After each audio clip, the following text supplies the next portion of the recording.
All right. What we're looking at with the ES, we want to see some type of follow through come through. We need follow through in the worst way, and I am willing to wait till above this 2090, 2070, 2080 area. I want to get above these things and at least clear these highs. I don't want to pop up.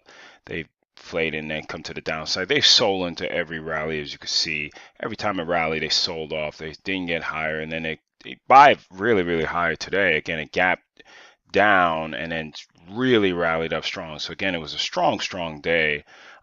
It's kind of funny. I'm not getting proper volume for this day as well, so I'm not showing it. But we'll see how this one plays out and go from there. But I'm not trusting them. And again, if it gets above these levels, I will look at probably a smaller time frame, like an hourly or 2 hour or something, to get in for some swing trading. And go from there. Again, the same thing. I see these lower highs in place. We got a little dip, which was a violent one to take. You got this one pop, and a lot of people got the same happy feeling.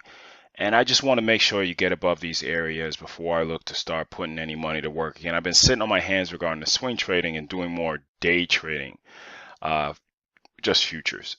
Again, same thing. You see the typical names that they actually held us up with, which is Dow. So again, you shouldn't be surprised. Apple, 3M, Chevron, Boeing, Exxon Mobil, and the typical gang is what they use to just do it, and that's pretty much it. Everything else pretty much else in the Dow is flat. So just that's why we really make sure we're not looking at that, and we're looking more at the S&P 500. IWM actually gave some really funky price action. Again, it's violent down, came up, gapped up. Again, this was a ballsy trade if you took it. Just, this huge gap down.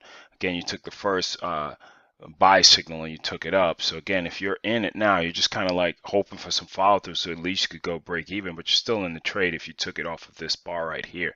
So we'll see how this one plays out. Again, you have some big movement on Priceline today. Priceline has some really good movement. You had Google as well.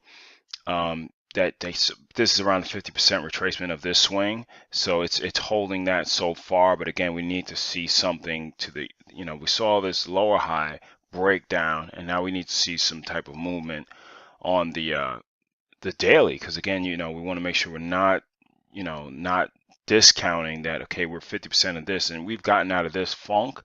That was the downtrend going here. So let me put some on there. So we could say this, just kind of just be quick and dirty. Do it like that. And then we just need to hold this and hold this. Okay. We need these lows to hold, and we need to continue, because right now we're just in kind of no man's land a little bit, but not that bad. And Tesla had a huge gap up, but still you can see it's just one bar in it. So again, I want to see some type of follow through first before I start putting my hard-earned cash back into Tesla, even though you could say, okay, it's come to these. Let me do this. It came to this level and is holding. If you just say, listen, it's gotten back above this level, again, I just don't want to see just one single stinking bar before I start getting happy. Again, decent volume on this bar, but we'll see what's happening. But again, my whole thing is, again, I'm going to take it easy regarding the swing trading and going to look at some stuff. So we did have a pop up on oil. This is a very, I would say this is a very definable downtrend we're in.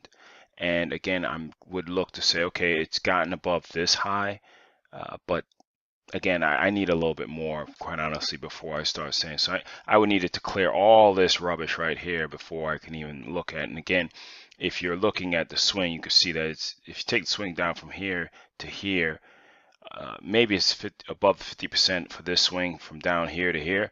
But again, it's still in the definable downtrend. And also gold as well is still, I mean, you got one or two little pop-ups, but it's something that, again, I would be very cautious. If you break this low, again, you'll still have a lower high, and it'd just be continuing down for the race, down to the downside. So, again, I'm going to keep my powder dry, and then if it gets above these levels, I will start dropping it down to not a very fast intraday time frame, but enough that can get me some swing action going for at least a 4 or 5 day swing or something like that. So take care.